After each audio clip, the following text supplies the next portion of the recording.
In the space of 1 month, two major events served to remind everyone of the vulnerable state of Nigeria's current security architecture.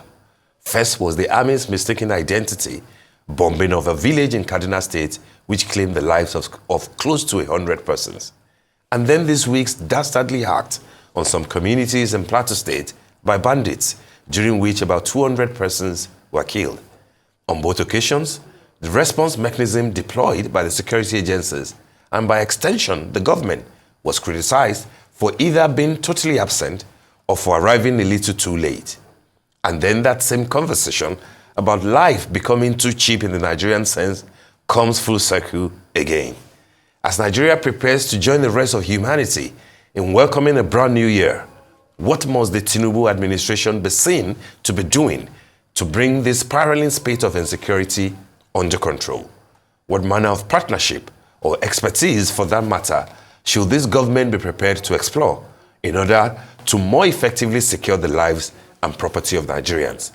To properly focus on all of this, we are now being joined by Dumebi Kachikwu, a politician and presidential candidate of African Democratic Congress during the 2023 general elections, a vocal proponent of the campaign against oil theft and sanity on the maritime domain.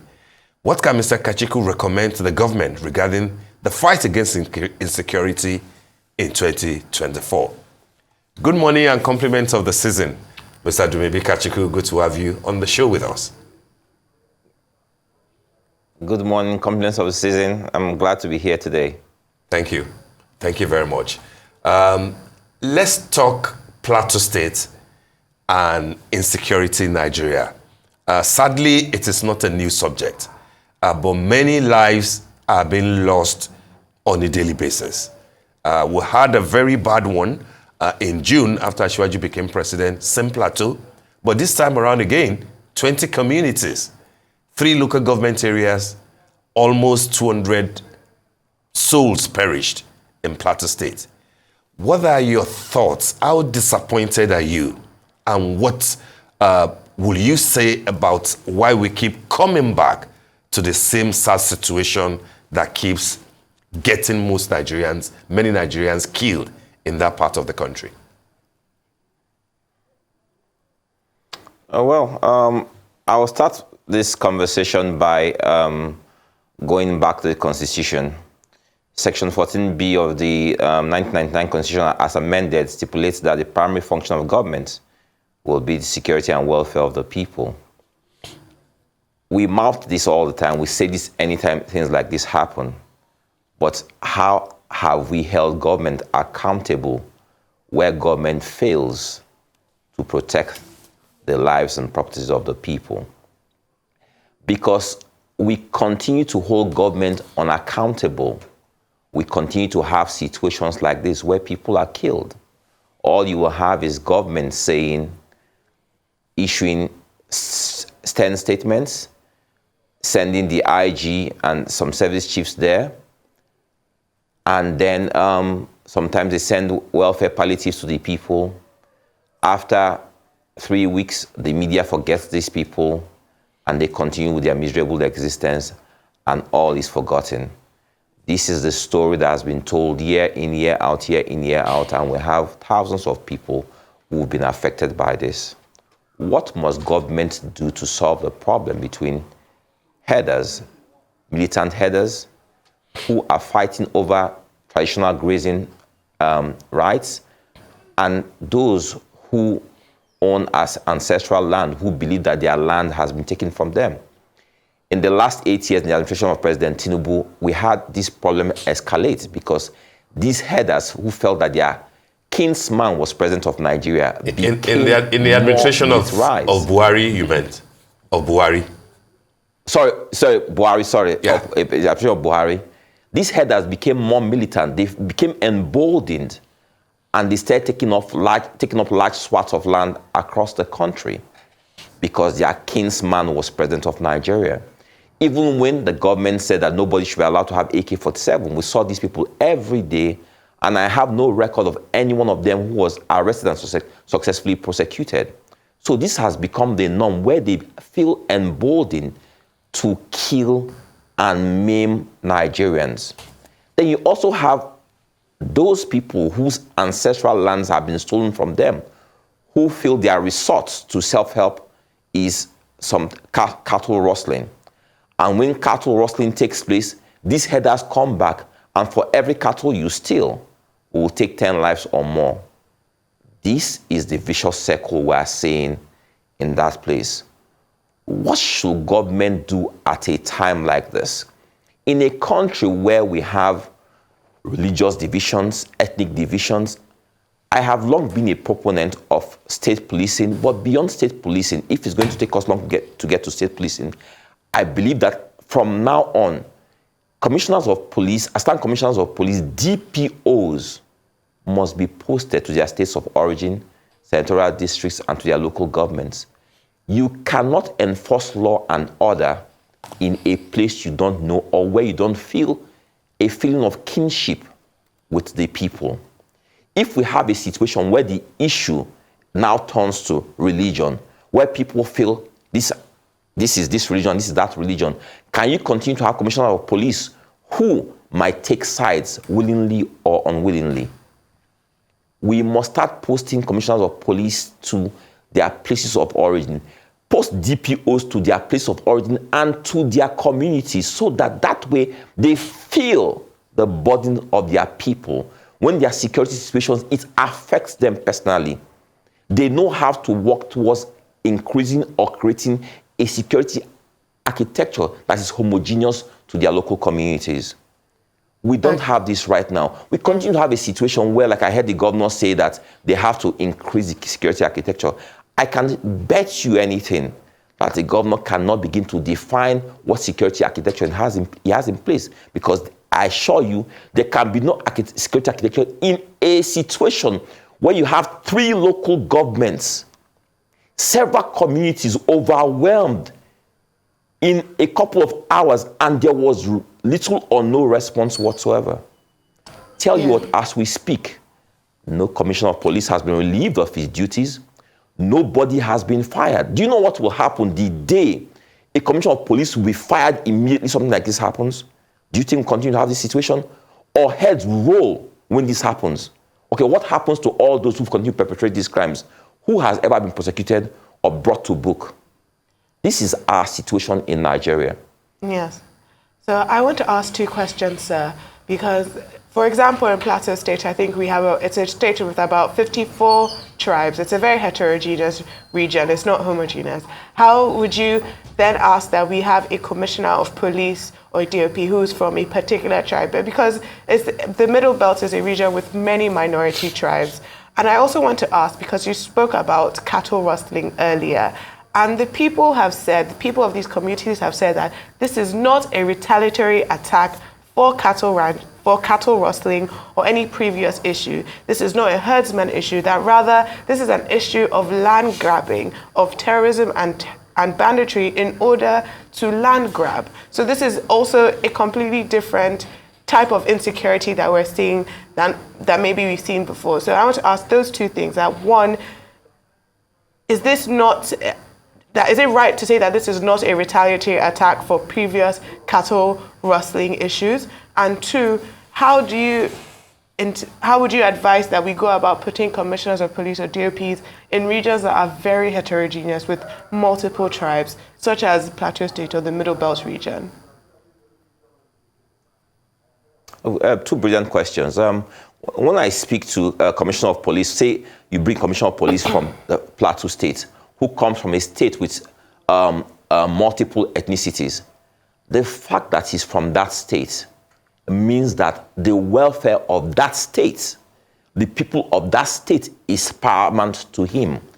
It is still his state. It's different when you bring someone who does not really care about that state, who is just doing a job.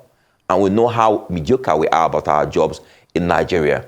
If it's your state, bottom line, it is your state. Secondly, commissioner of police is commissioner of police, but remember, I also said the DPOs should be posted to their local governments, or at least to their senatorial districts. You cannot see your people being killed or displaced and you will do nothing about it. You will immediately begin forming a strong security architecture to ensure that this does not repeat itself. So that's what I say to the issue of CPs and commissioners of police. When I spoke about cattle rustling and what goes on there, I was in a very broad language speaking to the issues that have happened in the past. I in no way implied that this is what has happened in this situation. From every indication, we have heard the people say that this is land grab. And I said very, very clearly, in the last administration of President Buhari, he seemed to have encouraged this by his actions and his inactions.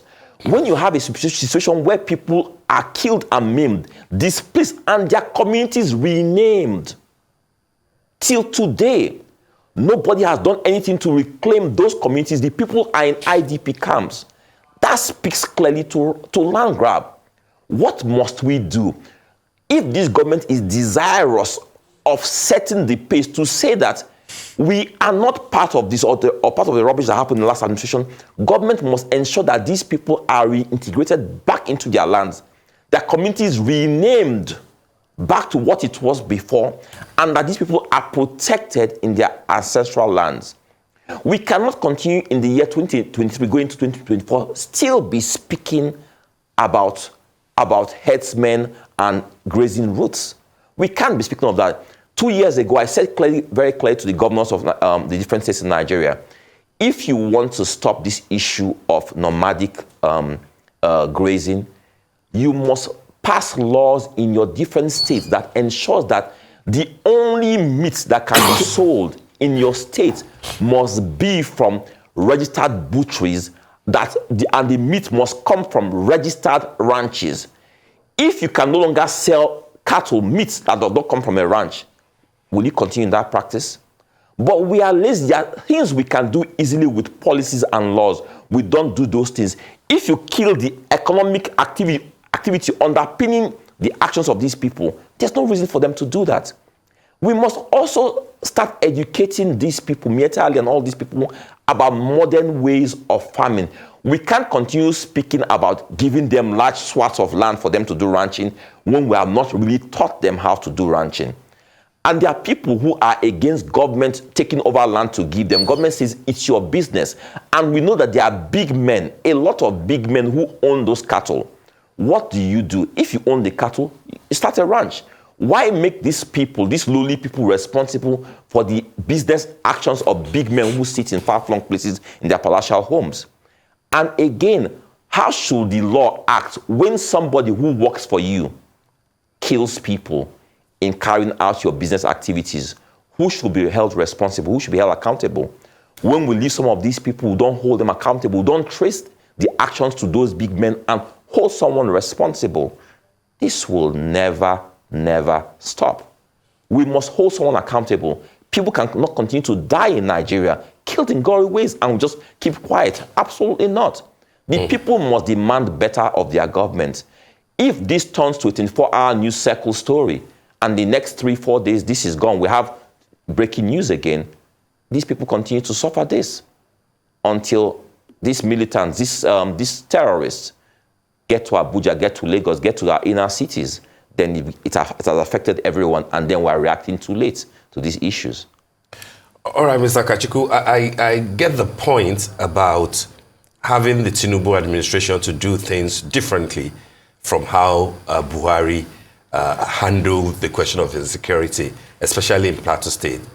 But then, what are your thoughts as to the capacity of this new administration and the political will to go the whole hog and do things differently? If you remember, let's cast our minds back to before the elections, during the campaigns, when the NBA had their convention in Lagos, and it was Vice President Shettima who was the vice presidential candidate then, who represented Asiwaju Bola Ahmed Tinubu. And he gave a sort of indication that in their own administration, Asiwaju will concentrate on the economy, while he, as the vice president, will concentrate on the issues of security. I don't know if you recall him saying that clearly at the NBA convention. It is the same Vice President Kashim Shettima that has gone to Plateau State to represent the president and to condole with the victims and to say that they would like to demand justice. Asiwaju is in Lagos on holiday. Do you sense capacity in these two people, and by extension, in the National Security Advisor, Nuhu Ribadu, a police officer, but who never rose to the position of Inspector General of Police, in dealing with these multifaceted insecurity challenges that we are facing? How will you assess their political will and capacity? Okay, first, let me start with the last part when you mentioned Nuhu Ribadu. Nuhu Ribadu, when he set up the EFCC and within a short time brought a lot of glory and credibility to Nigeria and how we handle corruption, which was destroying the moral fabric of our nation. The gentleman who did that definitely has the capacity to handle the security challenges we have in Nigeria. The greatest issue we have with security happens to be the fact, whereas the president, national security advisor, the vice president can say one thing, there still remains a huge disconnect between what they say, what they intend, what they mean, and what is carried out by their subordinates. And I don't want them to make the mistake President Buhari made in having good intentions that were never carried out. That's why I'm calling on them. If you give an instruction, if you've given a mandate that is not being implemented or carried out, there are many Nigerians who are capable of carrying out those instructions. Relieve those responsible of their duties. Somebody high up should be sacked immediately. Sack a commissioner of police, sack a DIG, an AIG, a DPO, an IG, sack somebody major, and let's see if this repeats itself. The next man will not take the chance of being fired. He'll be so proactive in the way he handles security. He will not wait for those people to send message that they are coming. He will ensure that these people are well protected. He will ensure that they have communication gadgets to ensure that when people are coming, you can see them. He will ensure that there's modern technology in place and that the people are galvanized, that the people are trained to protect themselves. He'll be proactive in speaking to National Assembly. How do we amend the laws to help us do our jobs better? As long as they sit in their comfortable offices and nobody takes responsibility, when almost 200 Nigerians are killed, children killed, nothing will happen. Any president, bring any president, even if I were president of Nigeria, if my attitude is to give instructions that are not carried out and I just keep quiet and say, you know what, for sake of policy or whatever it is, just move on. No. When you give instructions and they're not carried out, take executive actions, relieve the person of their responsibilities. This is what is lacking here. I tell you, every president, even President Obasanjo, they all face the same problems. But when they don't relieve people, when they don't take stern actions, when nobody is prosecuted, when we bring religious reasons before the laws of the land, you will continue to have these failures. So I don't want to have a political answer where I'm blaming a president. I've always said that my job as opposition should be to oppose and propose. And I do understand that it's very delicate, the issues concerning manning Nigeria with the multifaceted problems we have in Nigeria.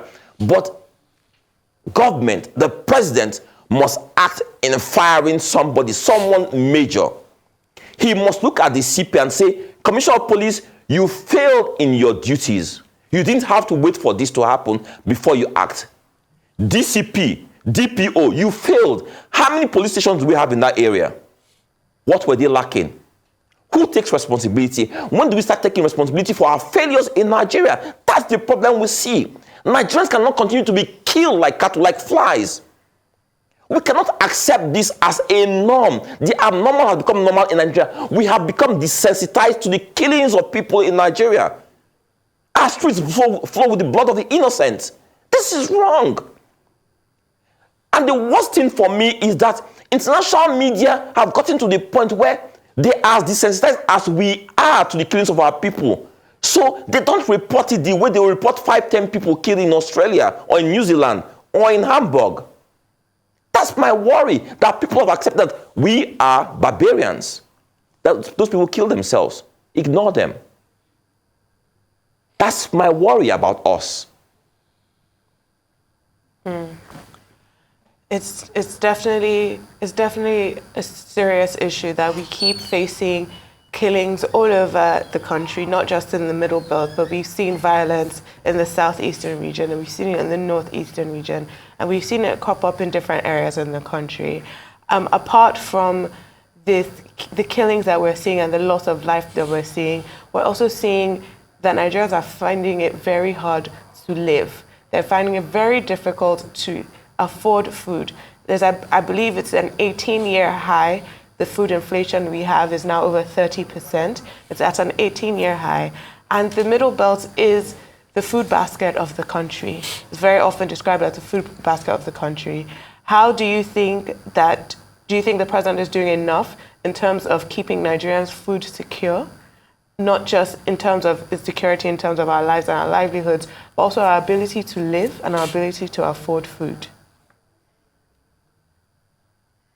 Well, if we had a president who was proficient, who had a complete understanding of the length and breadth of the situations facing us, it's still going to take us at least 18 months to begin to unravel and solve the problems President Buhari created.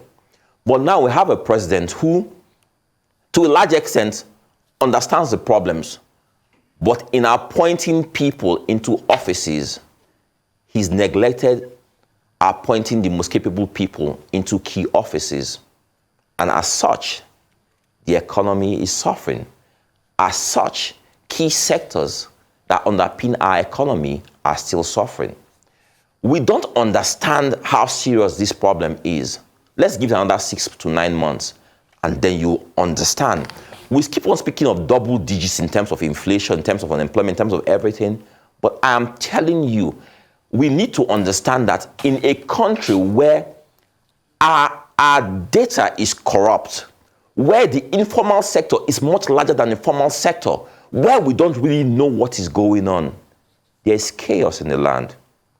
There's so much wrong going on. Nigerians are suffering at an alarming level. And we cannot really see these people because they are below our radar. We don't know what is happening. My worry, I say this every day, is I worry that we might just wake up and find yourselves in a revolution akin to none ever seen in any country in the world. Because it seems that we're neglecting the poor people in Nigeria. We don't see them. How can you plan for people you don't see? How can you plan for people you don't even know that they exist? Look around you. Every day you're driving to work, you are seeing people hopeless, helpless. You see people even sleeping on the street, just lying down there, no food, nothing. But we don't see those people. We see them, but we don't see them. As long as we continue like this, one day, it just might happen. We've taken the grace of God for granted too long in this country. We must begin to do what is right. I want to enjoy the media. I want to enjoy all well-meaning people in Nigeria. We must continue to speak seriously to the sufferings of Nigerians. People are suffering. People are suffering. Let's get this straight. There are no two ways to say this. Nigerians, majority of Nigerians are suffering. If the answer of government is just to share 25,000 naira, then I am really worried. I am really, really worried. Nigerians are suffering. Let's take note of this. Absolutely, you're very much correct. I mean, and people are speaking about it, but let's just stay a little bit more with the issues in Plateau State. And of course, a few other states, we're hearing of, killings in some parts of Adamawa or Taraba, and things like that. My question to you is, in Kaduna too, what's your assessment of the role that the army is playing in matters of insecurity? A lot of people are thinking that maybe they are causing a lot more damage than positives to rectify the situation. We had a guest in the studio just before your good self, Senator Adeshaye Ogunlewe, who said that it will be a lot better to have police handle internal security. that once you have police and the army at the same time, it doesn't always end well. A retired general, Garba Wahab, said, recently after the Plateau attacks, that as far as he's concerned, this last set of attacks were politically motivated. We've also heard from another general, retired general, who said that all the recommendations that were made and submitted to the highest echelon of the Nigerian army were never implemented. Do you think that this is the type of a war that we should continue to fight with the full might of the military? I like the last word you used, war. I disagree with the senator who said that this is an affair for the police's internal security. All Nigerians must understand that Nigeria is at war. We're at war in the northwest, we're at war in the northeast, we're at war in the southeast, we're at war in some parts of the southwest. We're at war in the north, we're at war across Nigeria. So it's no longer the business or the job of just the police. It is when you are at war, everybody who is able-bodied should be involved in protecting the homeland. Nigerians don't understand that they are at war. We have seen other nations before us who have had similar situations. It's only when the nation completely imploded and there was full-blown civil war that people realized that all the fissures and fractures they saw happening decades before that were elements of war. Until the war breaks out in your inner city streets, you don't realize you're at war, but Nigeria is at war. So the army must be involved in that war. But we must also understand that there is the business of war. And in the business of war, there are people who benefit from the business of war, who benefit in defense contracts and what have you. And sometimes these people encourage the prolonged war activities. And we must also start quickly looking at this. This is where I expect the National Assembly to start doing their duties in examining the long-term, short-term, and other effects of the war and those who benefit from prolonged war. But Nigeria is at war. Everyone must be involved in fighting this war. Everyone, every single person must be involved in fighting this war. This is not just an issue of a few people, a few militants anymore. This is a case of people who want to take over Nigeria, who want to implement a new order in Nigeria. And we must understand this.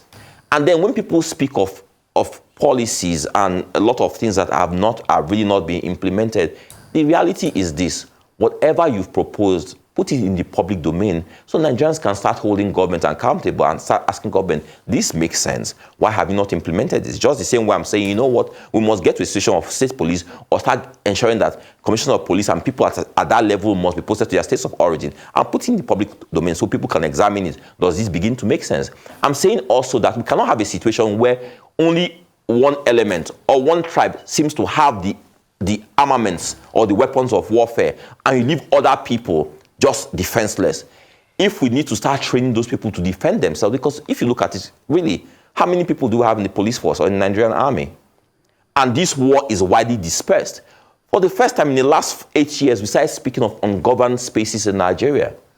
The idea of ungoverned spaces means that we're saying that those spaces are derelict. Those spaces have no real government control, that will have people, bandits, terrorists who have taken those places, who've hoisted their flags, and they are in charge of those places. They are the governments of those places within Nigeria. Not just in one locality. We see it around Abuja. We see it in different states. This is what is happening. How do we fight this? We need everybody involved. We need technology. We need the willpower of government. That's why I started with the key section of the Constitution. If government accepts that their primary responsibility is the security and welfare of the people, and no government has been held responsible or held accountable when they failed in doing this, and we continue as normal, how will they do this? Yes. If you fail in your duties, if you, as a journalist, you fail in your duties, what happens to you? I'm sure you get replaced. What happens in Nigeria when government fails in their duties? Well, I believe if government fails, then hopefully we will elect new leaders to take over the mantle and lead us to a safer destination. So I guess we'll continue to watch the Tinubu administration and hope they succeed and in keeping us safe and making our country better. Thank you so much for talking to us, sir.